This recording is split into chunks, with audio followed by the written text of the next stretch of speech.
So he puts me under, and I come to, and this 70-year-old man is jumping around like a kid in a candy store, and he is telling everyone, it's like, he's a miracle. He's like, it's a miracle. He goes, I have never seen a tumor disappear from the pancreas in my life. And I said, is it a miracle or is it Dr. Joe?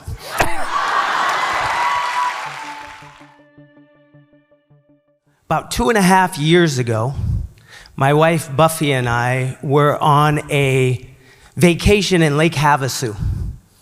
And it was this amazing weekend, and we were driving back, and we're holding hands, and we're listening to the music, and we're singing along.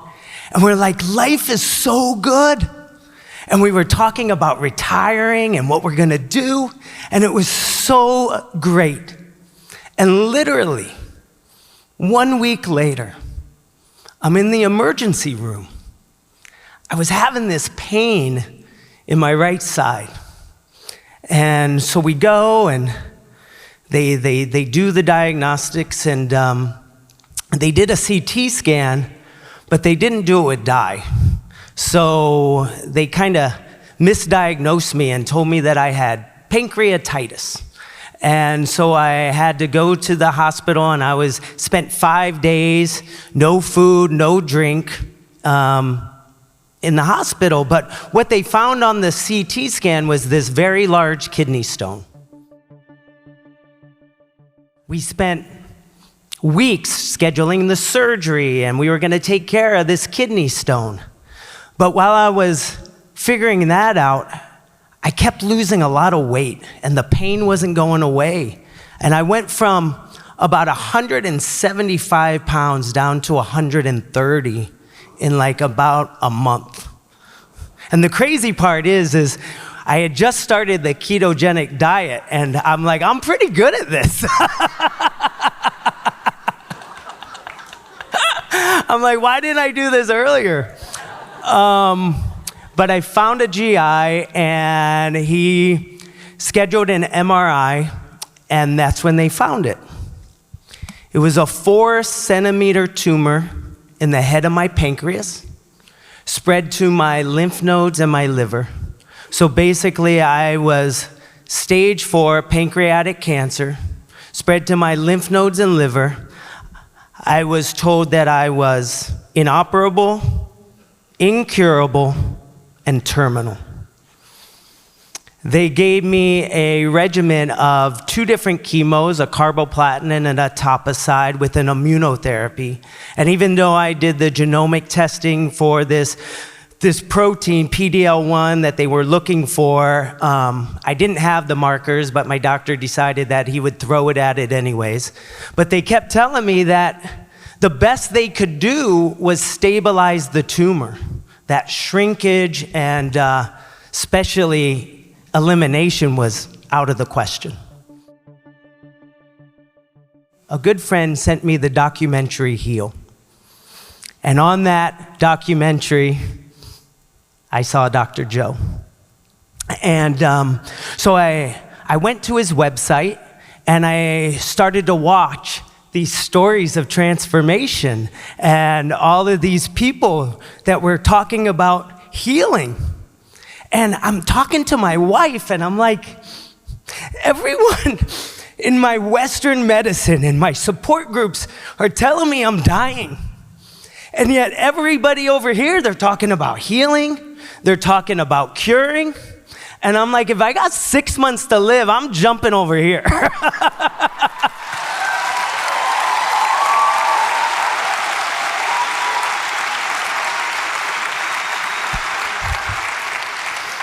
So we went full in, and I did my research, and I'm watching all these testimonials, and I'm studying, trying to figure out like who had cancer and what meditation did they do. And I find out a lot of these people had done the blessings of the energy centers.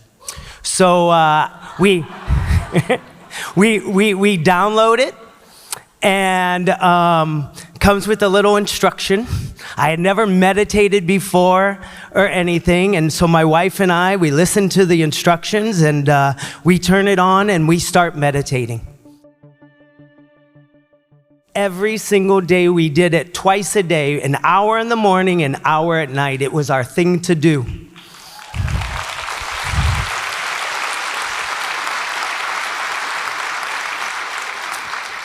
And we did it for about a month. And about a month in, it was in the evening, and I'm laying down, we're going through the centers, and I get, bam! I get hit with this electrical something charge. It hits me. I don't know what it is. I don't know if I'm bringing in energy, if I'm taking out energy, but I describe it to people like I was flipping and flopping like a fish out of water. It was intense, but I just let it go. It didn't hurt. It didn't scare me. And we finish, and my wife sits up. She goes, "What was that?"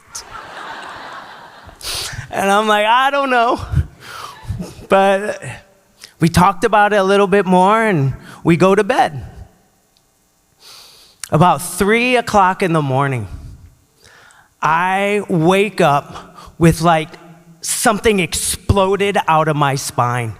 It was loud, it exploded, it popped, it hurt, I screamed, I woke my wife up. She's like, "What happened?" I'm like, "I don't know, I'm seeing the brightest lights in the world." It was like those Batman TV shows, like bam and kapow. And this is what I see, and she's like, you were dreaming." And I said, if I was dreaming, it was the most realistic dream I ever had in my life. 2 weeks later, I already had scheduled a PET scan. And I go, and I get that PET scan. And I kid you not, there was no tumor in my pancreas.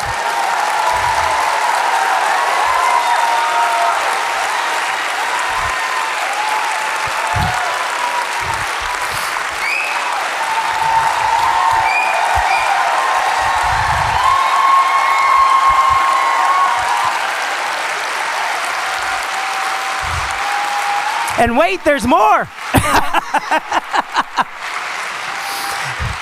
This is kind of my best part. I have to share this because I love telling this part of the story because, so they showed me the PET scan, but they were talking about, the dye, there must have been a miscommunication or something, and they weren't believing it completely. So I did another round, and I ended up having another CT scan. And once again, the CT scan with dye this time showed no tumor in my pancreas. Now, when I was diagnosed, the tumor was pressing up against my bile duct and was making me go jaundice. And so they had to put a metal stent in my bile duct. And the metal stent, my body rejected, and I ended up with an infection, 104-degree fever. It was a whole thing. So they had to take that out, and they had to replace it with a plastic one. The problem with the plastic one was that they had to replace it every 3 months. So that was going to be my life. Well, I had a PET scan and a CT scan that was showing me as clean. I go in to get this replaced, and I'm talking to the doctor, and I'm like, "Hey, look at my scans." I said, "What are the odds of it just being taken out for good?" And he's like, "I'm sorry, Mark, it's not the protocol, and even though it's not on the scans, I'm sure it's at the cellular level, it's pretty minuscule." And this doctor at Cedars, he is the guy. In fact, my oncology team says that they work at Cedars because of this man. He's seen it all. He's about 70 years old. And he goes, "But I tell you what, Mark." He goes, "I'm going to go in to replace it. I can look around. I'll probably find it. I can measure it. And then we can talk about it when you come to." And I'm like, "Okay." So he puts me under. And I come to. And this 70-year-old man is jumping around like a kid in a candy store, and he is telling everyone, it's like, he's a miracle. He's like, It's a miracle. He goes, I have never seen a tumor disappear from the pancreas in my life. And I said, is it a miracle or is it Dr. Joe?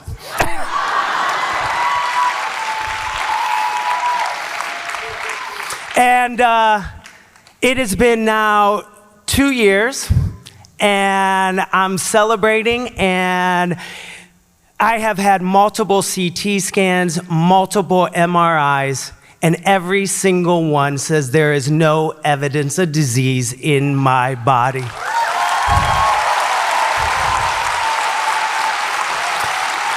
And if I could, wait, she is, Buffy, can you come up here? So my wife was not able to do the event. She had some things she had to take care of, but she came to the hotel, and I asked once I got picked to come up if she could come and watch, and they said yes. And Dr. Joe's asking you to come up. So Buffy, can you please come up? We did it, baby, we did it.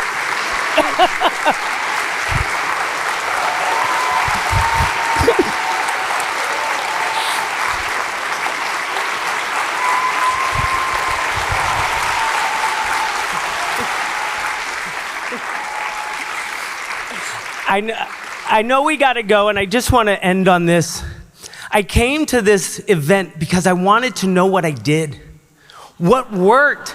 No, I'm serious. I want to understand it because I want to be able to tell it to other people. I want to be able to share, and I want to be able to heal other people. And after the event, I realized that it's exactly what he said. It's like you had to change your belief. And my belief was watching those testimonials. The minute I saw those testimonials, I went from dying to the possibility that I could heal. And then you have to change your thoughts. And I remember I had this mantra, and I said it every single day. I am strong, I am powerful, I am healthy, I am healed. And I said it every single day, and those were my thoughts. And then you had to change your behaviors. And I started to act like a healing and a healthy person. I changed my diet, I started working out. And then lastly, but not least, you had to change who I was. And like he says, I didn't cure cancer. I became somebody who no longer has it. Thank you. Can I have, thank you.